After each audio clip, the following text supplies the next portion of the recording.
మహాగణాధిపతయే నమః శ్రీమాత్రే నమః మాచిరాజ్ భక్తి ప్రేక్షకులందరికీ నమస్కారం.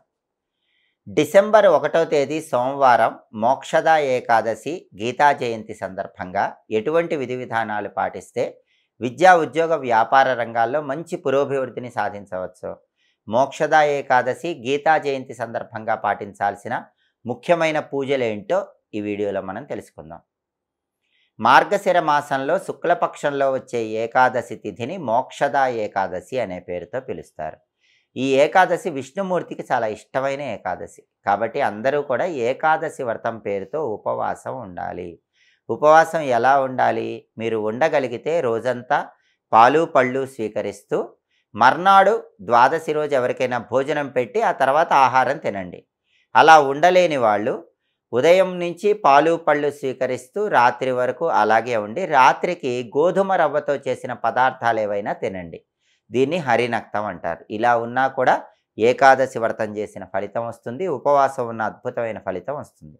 మోక్షద ఏకాదశి రోజు ఇంట్లో పూజ ఎలా చేసుకోవాలంటే, మీ ఇంట్లో లక్ష్మీనారాయణల ఫోటో ఉంటే ఆ ఫోటోకి గంధం బొట్లు కుంకుమ బొట్లు అలంకరణ చేసుకోవాలి. ఆ ఫోటో దగ్గర ప్రమిదలో ఆవు నెయ్యి కానీ నువ్వుల నూనె కానీ పోసి 3 ఒత్తులు విడిగా వేసి దీపాన్ని వెలిగించాలి. సాధ్యం త్రివర్తి సంయుక్తం అంటే 3 ఒత్తులు విడిగా వేసి దీపం పెడితే లక్ష్మీనారాయణల అనుగ్రహం తొందరగా కలుగుతుంది. ఆ తర్వాత విష్ణుమూర్తికి చాలా ఇష్టమైనటువంటి తులసి దళాలు శాల పుష్పాలతో పూజ చేయాలి. శాల పుష్పాలు అంటే ఇంటి ఆవరణలో పెరిగిన మొక్కల పుష్పాలు. అలా మీ ఇంటి ఆవరణలో మొక్కలుంటే ఆ పుష్పాలు, అలాగే తులసి దళాలు, చామంతి పూలు, వీటితో లక్ష్మీనారాయణల ఫోటోకి పూజ చేస్తూ ఓం నమో భగవతే వాసుదేవాయ అనే మంత్రాన్ని 21 సార్లు చదువుకోవాలి. ఓం లక్ష్మీనారాయణాయ నమః అనే మంత్రం కూడా 21 సార్లు చదువుకోవాలి. ఎందుకంటే మోక్షద ఏకాదశి రోజు ద్వాదశాక్షర మంత్రం చదివితే అద్భుత ఫలితాలు కలుగుతాయి. అందువల్ల ఓం నమో భగవతే వాసుదేవాయ మంత్రం మోక్షద ఏకాదశి రోజు ఎన్నిసార్లు చదివితే అంత అద్భుత ఫలితాలు ఉంటాయి. ఓం లక్ష్మీనారాయణాయ నమః అనే మంత్రం చదువుకుంటే మార్గశిర మాసంలో వచ్చే ఏకాదశి కాబట్టి విష్ణుమూర్తికి ఇష్టమైన మాసం కాబట్టి లక్ష్మీనారాయణల అనుగ్రహం కలుగుతుంది. ఇలా పూజ చేసిన తర్వాత పచ్చకర్పూరంతో హారతి ఇవ్వాలి. తీపి పదార్థాల్లో పచ్చకర్పూరం కలిపి లక్ష్మీనారాయణల ఫోటో దగ్గర నైవేద్యం పెట్టాలి. అలాగే మోక్షద ఏకాదశి రోజే గీతా జయంతి వచ్చింది. గీతా జయంతి అంటే భగవద్గీత శ్రీకృష్ణ పరమాత్మ నుంచి ఆవిర్భవించిన రోజు కాబట్టి ఎవరైనా సరే గీతా పారాయణం ఎక్కడైనా ఉంటే కనుక దేవాలయంలో అక్కడికి వెళ్ళి గీతా పారాయణం వినాలి. భగవద్గీత ఊరేగింపు ఉత్సవాలు జరుగుతాయి, వాటి దగ్గరకు వెళ్ళి ఆ ఊరేగింపు ఉత్సవంలో పాల్గొంటే మంచిది. ఇవన్నీ చేయలేని వాళ్ళు శ్రీకృష్ణ సంబంధమైన ఆలయానికి వెళ్ళి కృష్ణుడి ఆలయంలో ధ్వజస్తంభం దగ్గర ఆవు నెయ్యి దీపాన్ని వెలిగించండి. కృష్ణుడి ఆలయంలో కృష్ణుడికి తులసి మాలికను సమర్పించండి. కృష్ణుడి ఆలయంలో ప్రదక్షిణలు చేయండి. అష్టాక్షరి ద్వాదశాక్షరి ఈ 2 మంత్రాల్లో ఏ మంత్రం చదువుకున్నా అద్భుత ఫలితాలు ఉంటాయి. ఇలా కృష్ణుడిని పూజించినా కూడా విశేషమైనటువంటి ప్రయోజనాలు కలుగుతాయి. గీతా జయంతి రోజు ఎవరైనా సరే భగవద్గీత పుస్తకం దానం ఇచ్చినట్లయితే శ్రీకృష్ణ పరమాత్మ అనుగ్రహం వల్ల సమస్త శుభాలు చేకూరతాయి. మోక్షద ఏకాదశి గీతా జయంతి చాలా శక్తివంతమైన రోజు కాబట్టి ఈ విధి విధానాలు పాటించండి. శ్రీకృష్ణ పరమాత్మ ఆలయంలో సరి సంఖ్యలో ప్రదక్షిణలు చేయండి. 2, 4, 6, 8 ఇలా సరి సంఖ్యలో కృష్ణుడి ఆలయంలో ప్రదక్షిణలు చేస్తే కూడా చాలా అద్భుతంగా కృష్ణ పరమాత్మ అనుగ్రహం కలుగుతుంది. అలాగే కృష్ణుడి అనుగ్రహం ద్వారా అష్టైశ్వర్యాలు లభించాలంటే గీతా జయంతి మోక్షద ఏకాదశి సందర్భంగా చదువుకునే ఇంకొక మంత్రం ఉంది. అది అష్టైశ్వర్యాలు భోగభాగ్యాలు సకల సంపదలు కలిగింపజేస్తుంది. ఆ మంత్రం ఏంటంటే ఓం కృష్ణాయ గోవిందాయ గోపీజన వల్లభాయ నమః. ఇది మంత్రం. ఇది విశేషమైన శుభ ఫలితాలను కలిగింపజేస్తుంది. మోక్షద ఏకాదశి గీతా జయంతి 2 ప్రత్యేకతలు ఉన్న రోజు డిసెంబర్ 1 సోమవారం. ఇలా పూజలు చేసుకొని సమస్త శుభాలను సిద్ధింపజేసుకోండి. గృహంలో భర్తకు అదృష్టం కలిసి రావాలంటే ఆడవాళ్ళు కొన్ని ప్రత్యేకమైన ముఖ్యమైన నియమాలు పాటించాలి. ఆ నియమాలు ఆడవాళ్ళు పాటించినట్లయితే భర్తకు లక్ష్మీ కటాక్షం తొందరగా కలిసి వస్తుంది.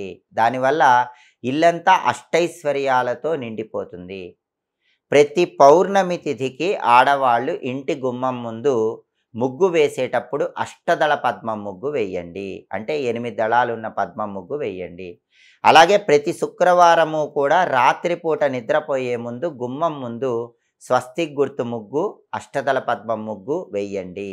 పౌర్ణమి రోజు రాత్రిపూట, ప్రతి శుక్రవారం రాత్రిపూట ఈ అష్టదళ పద్మ ముగ్గు ఆడవాళ్ళు ఇంటి ముందు వేసి నిద్రించినట్లయితే కాలి అందెలు గల్లు గల్లుమని లక్ష్మీదేవి ఇంట్లో ఆనంద తాండవం చేస్తుంది. అలాగే ఆడవాళ్ళు తప్పనిసరిగా పాటించాల్సిన ముఖ్యమైన విషయం ఏంటంటే, లక్ష్మీ కటాక్షం కలగాలంటే రాత్రి నిద్రించే ముందు పూజ గదిలో దీపాన్ని వెలిగించి నిద్రించండి. పూజ గదిలో వెలుతురు ఉండేలాగా చూసుకోండి. పూజ గదిలో అగరబత్తులు వెలిగించి, దీపం వెలిగించి నిద్రించినట్లయితే భర్తకు అదృష్టం కలిసొస్తుంది. ఇవేవి చేయలేకపోయినా రాత్రంతా పూజ గదిలో వెలుతురు ఉండేలాగా లైట్ వేసి ఉంచండి. అలాగే ఆడవాళ్ళు రాత్రిపూట నిద్రపోయే ముందు మీ ఇంట్లో ఉత్తర దిక్కు శుభ్రంగా ఉండేలాగా చూసుకోండి. ఉత్తర దిక్కు అంటే అది కుబేర స్థానం కాబట్టి రాత్రి నిద్రపోయే ముందు ఇంట్లో ఉత్తర దిక్కులో కాస్త పసుపు కలిపిన నీళ్లు చల్లటం, అక్కడ శుభ్రం చేసి పడుకోవటం చేయండి.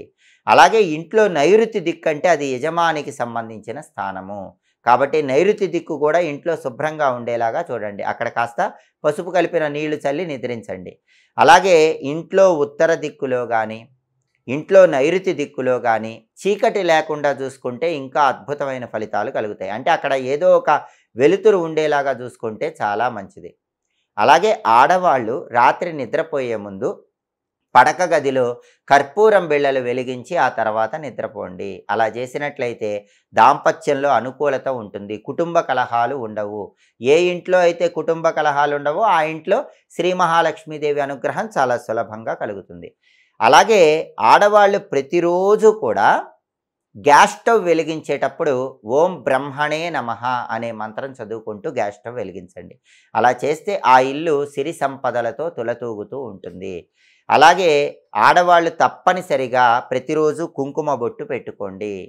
దాంతోపాటుగా ఆడవాళ్ళు తప్పనిసరిగా మట్టి గాజులు వేసుకోండి. అలాగే ఎవరికైనా పసుపు కుంకుమలు ఇచ్చేటప్పుడు ఆడవాళ్ళు వాళ్ళు బొట్టు పెట్టుకునేటటువంటి కుంకుమ భరిణలో ఉన్న కుంకుమ ఇవ్వకండి. ప్రత్యేకమైన కుంకుమ భరిణ పెట్టుకొని అందులో కుంకుమ ఇవ్వాలి. అలాగే ఆడవాళ్ళు కాటుక ఎవరికైనా దిద్దేటప్పుడు కూడా వాళ్ళు ప్రతిరోజు ఉపయోగించేటటువంటి కాటుక డబ్బాలో కాటుక ముత్తైదువులకు పెట్టకండి. ప్రత్యేకమైనటువంటి కాటుక డబ్బాలో ఉన్న కాటుక ముత్తైదువులకి అలంకరణ చెయ్యండి. అలాగే చాలామంది ఆడవాళ్ళు వాళ్ళు ధరించినటువంటి బంగారు ఆభరణాలు ఎదుటి వాళ్ళకి తీసిస్తూ ఉంటారు. అలా ఇవ్వకూడదు.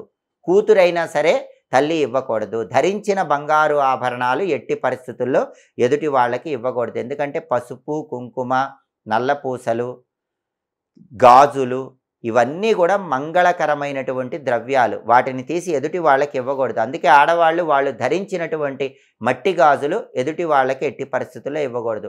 బంగారు గాజులైనా సరే ఆడవాళ్ళు వాళ్ళు ధరించినటువంటి గాజులు ఎదుటి వాళ్ళకి ఇవ్వకూడదు.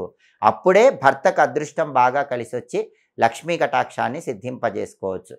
అలాగే లక్ష్మీదేవి సంపూర్ణంగా అనుగ్రహించాలంటే ఆడవాళ్ళు శుక్రవారం రాత్రిపూట ఉప్పు పొట్లాల్లో కట్టి వంటగదిలో పెట్టి నిద్రపోండి. మర్నాడు శనివారం ఆ ఉప్పు పొట్లాలను ఎక్కడైనా ఎవరు తొక్కని చోట చెట్టు మొదట్లో వేయండి. దీనివల్ల లక్ష్మీ కటాక్షం కలుగుతుంది. అయితే ఇది రాళ్ల ఉప్పు పొట్లాల్లాగా కట్టి మర్నాడు శనివారం మొక్కల్లో వేయాలి. అంతేకాకుండా శుక్రవారం రాత్రిపూట వండిన అన్నంలో కొద్దిగా అన్నాన్ని ఉంచి ఒక గిన్నెలో ఉంచి మూతబెట్టి ఉంచాలి. మర్నాడు శనివారం ఉదయం పూట అలా మూతబెట్టి ఉంచినటువంటి అన్నాన్ని మూగజీవాలకు ఆహారంగా వెయ్యాలి. అంటే కుక్కలకు ఆహారంగా వెయ్యాలి. అలా చేస్తే ఇంటికి పితృదేవతల అనుగ్రహం ఉంటుంది, పితృదోషాలు తొలగిపోతాయి. దానివల్ల లక్ష్మీ కటాక్షం అనేది సులభంగా కలిసి వస్తుంది. కాబట్టి గృహంలో ఆడవాళ్ళు ఈ ముఖ్యమైనటువంటి నియమాలు పాటిస్తూ ఉన్నట్లయితే ఇంటి యజమానికి అదృష్టం తొందరగా కలిసి వస్తుంది. లక్ష్మీ కటాక్షాన్ని సిద్ధింపజేసుకోవచ్చు. ఎప్పటికప్పుడు పండుగల సందర్భంగా చేయాల్సిన పూజల గురించి తెలుసుకోవాలనుకుంటున్నారా? పండుగల సందర్భంగా ఎలాంటి పరిహారాలు పాటిస్తే సకల దేవతల అనుగ్రహము సులభంగా పొందవచ్చో తెలుసుకోవాలనుకుంటున్నారా? అయితే మాచిరాజు భక్తి ఛానల్ తప్పకుండా చూడండి. దాంతోపాటుగా లక్ష్మీ కటాక్షం కలగటానికి పాటించాల్సిన శక్తివంతమైనటువంటి విధి విధానాల గురించి తెలుసుకోవాలనుకుంటున్నారా? అయితే మాచిరాజు భక్తి ఛానల్ తప్పకుండా చూడండి. మా వీడియోస్ మీకు నచ్చినట్లయితే మా ఛానల్ లైక్ చేయండి, కామెంట్ చేయండి. మా ఛానల్ వీడియోస్ 10 మంది మిత్రులకు షేర్ చేయండి. మా ఛానల్ సబ్స్క్రైబ్ చేసుకోండి. పక్కనున్న బెల్ సింబల్ నొక్కటం మాత్రం మర్చిపోకండి. సర్వే జనాః సుఖినో భవంతు. స్వస్తి.